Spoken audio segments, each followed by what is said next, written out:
హే Sakhi's and సఖాస్, ఎలా ఉన్నారు అందరూ? I hope your all are doing good. ఈ సంక్రాంతికి అందరూ మంచిగా ఎంజాయ్ చేస్తూ ఉంటారు కదా. సో ఈ రోజు నేను చెప్పబోయే topic know your limits. Yes, know your limits అంటే దీన్ని నేను 2 టైప్స్గా డివైడ్ చేశాను. ఒకటి, వేరే వాళ్ళు మనతో ఎలా ఉండాలి అనేది. 2, మనం వేరే వాళ్ళతో ఎలా ఉండాలి అనేది. ఈ లిమిటేషన్స్ విషయంలో ఫస్ట్ పాయింట్, వేరే వాళ్ళు మనతో ఎలా ఉండాలి అనేది మాట్లాడుకుందాం. వేరే వాళ్ళు మనతో ఎలా ఉండాలి అనేది మనమే డిసైడ్ చేయాలి. ఎలా అంటే, నీకంటూ కొన్ని లిమిటేషన్స్ ఏంటి అంటే, నీకేం నచ్చుతాయి, ఏవి నచ్చవు, నీకు ఎలా మాట్లాడితే నచ్చిద్ది, ఎలా మాట్లాడితే నచ్చదు అనేది నువ్వు ఒక క్లారిటీలో ఉండాలి. ఇలా క్లారిటీలో ఉంటేనే వేరే వాళ్ళు నీకు నచ్చినట్టు బిహేవ్ చేసినా, లేదంటే నీకు ఇబ్బంది కలిగించేలా బిహేవ్ చేసినా, నువ్వు వాళ్ళని వార్న్ చేయడం, నో ఇది నాకు నచ్చదు, నాకు ఇలా ఉంటే నచ్చదు అని నువ్వు చెప్పేటట్టు ఉండాలి. సో అలా ఉండాలి అంటే నీ లిమిటేషన్స్ ఏంటో నీకు తెలియాలి. వేరే వాళ్ళకి నువ్వు చెప్పాలి అంటే నీ లిమిటేషన్స్ నువ్వు తెలుసుకోవాలి ఫస్ట్. అలా తెలుసుకుంటే మనం వేరే వాళ్ళకి చెప్పచ్చు, ఏంటి, నాకు ఈ పని చేస్తే నచ్చదు, నాకు ఇలా నా దగ్గర బిహేవ్ చేస్తే నచ్చదు అని చెప్తే నీకు కంఫర్ట్ ఉంటుంది, వేరే వాళ్ళకి నువ్వు ఒక క్లారిటీ ఇచ్చినట్టు ఉంటుంది. ఓకే, తన దగ్గర ఇంకోసారి మనం అలా బిహేవ్ చేయకూడదు అన్న క్లారిటీ వాళ్ళకు వచ్చేది. దీనికి ఒక ఎగ్జాంపుల్ చెప్తాను నేను. ఫర్ ఎగ్జాంపుల్, నాతో ఎవరైనా నాకు నచ్చినట్టు ఉన్నారు అనుకుందాం. జనరల్గా మనందరం ఏమనుకుంటాం, ఎవరైనా మన దగ్గర వాళ్ళకి నచ్చినట్టు ఉండాలి అని ఒక మైండ్ సెట్లో ఉంటాం.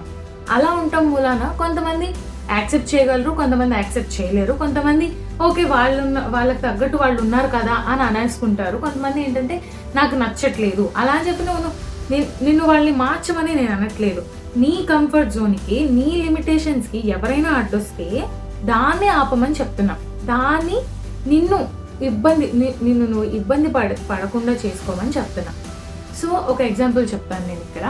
ఏంటంటే, ఇప్పుడు ఫర్ ఎగ్జాంపుల్ నా దగ్గరికి ఎవరైనా వచ్చి పలానా ఏదో బ్యాడ్ వర్డ్స్ మాట్లాడుతున్నా, నాకు బ్యాడ్ వర్డ్స్ మాట్లాడితే నచ్చదు, అలా అని చెప్పి నేను వాళ్ళకి చెప్పకుండా నాలో నేనే ఇబ్బంది పడిపోతూ, నాలో నేనే బాధపడిపోతూ ఉంటే నాకేమి రాదు. సో నేను వెళ్ళి చెప్తాను, లైక్ నాకు నచ్చదు, నాకు బ్యాడ్ వర్డ్స్ ఎవరైనా మాట్లాడితే నాకు నచ్చదు. వాళ్ళు బిహేవ్ చేస్తే ఓకే, తనకి బ్యాడ్ వర్డ్స్ నచ్చదు, ఓకే ఇంకా తన దగ్గర మనం మాట్లాడదు అన్నట్టు వాళ్ళు ఉంటే మంచిదే. లేదు, సర్లే ఏదో చెప్పిందిలే అని అనుకుంటే, మీకు వాళ్ళ ఏంటో you got to know, right? నిన్ను అర్థం చేసుకోకుండా నీ ఇబ్బందుల్ని, నీ లిమిటేషన్ని రెస్పెక్ట్ చేయని వాళ్ళు మనకేం అవసరం లేదు. సో ఈ అవేర్నెస్తో మనతో ఒకళ్ళు ఎలా ఉండాలి అనేది మనం తెలుసుకోవాలి. సెకండ్ పాయింట్, మనం వేరే వాళ్ళ గురించి ఎంతవరకు ఆలోచించాలన్న లిమిట్. ఇప్పుడు మన లవ్ వన్సే ఉంటారు, మనం ఆలోచించేది మాక్సిమం ఎవరి గురించి అయి ఉంటుంది, మనకి ఇష్టమైన వాళ్ళ గురించి అయి ఉంటుంది. మాక్సిమం మనం వాళ్ళ గురించి ఆలోచిస్తాం. వాళ్ళకి ఏమన్నా ఇబ్బందులు వస్తాయనో, లేదంటే ఆ మనిషిని నేను అలా బాధతో చూడలేకపోతున్నానో, లేదంటే తను చూసి నేను అలా తట్టుకోలేకపోతున్నానో, లేదంటే తను నాతో ఏమి షేర్ చేయట్లేదు, ఎలా షేర్ చేయకపోతే తను ఏమైనా చెప్తేనే కదా నాకు తెలిసేది అనో, ఇలా మల్టిపుల్ థాట్స్ మన బ్రెయిన్లోకి వస్తూ ఉంటాయి. అలాంటి వాటిని మనం ఎలా లిమిటేషన్స్లో పెట్టుకోవాలి అనేది నేను ఒకటి ట్రిక్ చెప్తాను. ఏంటంటే, ఇలాంటి ఒక టఫ్ టైమ్స్ అప్పుడు మనకి ఇష్టమైన వాళ్ళకి మనం సొల్యూషన్ ఒకటి ఇవ్వలేము. వాళ్ళకనే కాదు, నువ్వు అనేవాడివి సొల్యూషన్ ఎవరికి ఇవ్వలేవు. నువ్వు ఫస్ట్ ఆ అవేర్నెస్లోకి రా. నువ్వు ఏదో ప్రాబ్లమ్ సాల్వ్ చేసేద్దాము, మనం అమ్మాయికి ఆ ప్రాబ్లం రాకుండా చేద్దాము, ఇలా అని 100 అనుకుంటావు, కానీ అవేమి అయ్యే పనులు కాదు.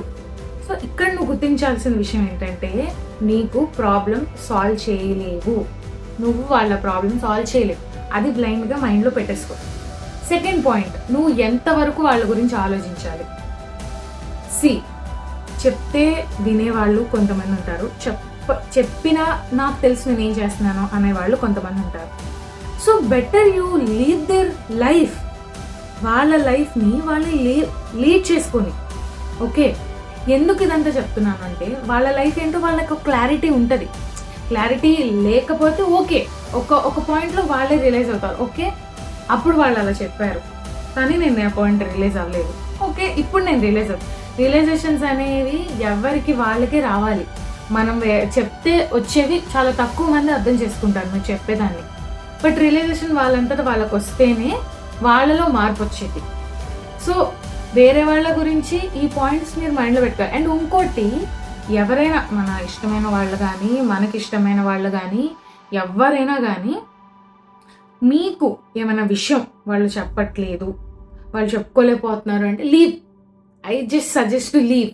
ఎందుకంటే మీరు పట్టుకొని నాకు ఎందుకు చెప్పట్లేదు, చెప్పాల్సిన అవసరం లేదు. నువ్వు ఎంత క్లోజ్ అయినా అవ్వచ్చు, నువ్వు ఎంత ఫ్రెండ్ అయినా అవ్వచ్చు, నువ్వు అసలు టాప్ మోస్ట్ ఇష్టమై ఉండొచ్చు, నీకు చెప్పాల్సిన అవసరం వాళ్ళకి లేదు. బికాస్ వాళ్ళు చెప్పే స్టేట్లో ఉండరు, వాళ్ళకి మేబీ నీతో చెప్పేంత కంఫర్ట్ ఉండకపోవచ్చు. ఇలాంటి మల్టిపుల్ థాట్స్, లేదంటే వాళ్ళు అసలు ఆ సొల్యూషన్కి ఫైండ్ చేసుకోకుండా ఉండొచ్చు. వాళ్ళే ఒక మహాసముద్రంలో ఈదుతూ ఉంటే నీ దగ్గరికి వచ్చి ఇలా ఉంది, అలా ఉంది, అలా ఉంది, అలా ఉందని చెప్పలేరు కొంతమంది అన్ని విషయాలు అందరికీ. సో నేనేం చెప్తున్నాను అంటే, ఎవరైనా ఏమన్నా మీకు చెప్పకపోతే వదిలేయండి. అది మీ వాళ్ళైనా వేరే వాళ్ళైనా ఎవరైనా సరే, వాళ్ళ కంఫర్ట్ అనిపించినప్పుడు, వాళ్ళకి ఇష్టమైనప్పుడు వాళ్ళే వచ్చి మీకు చెప్తారు.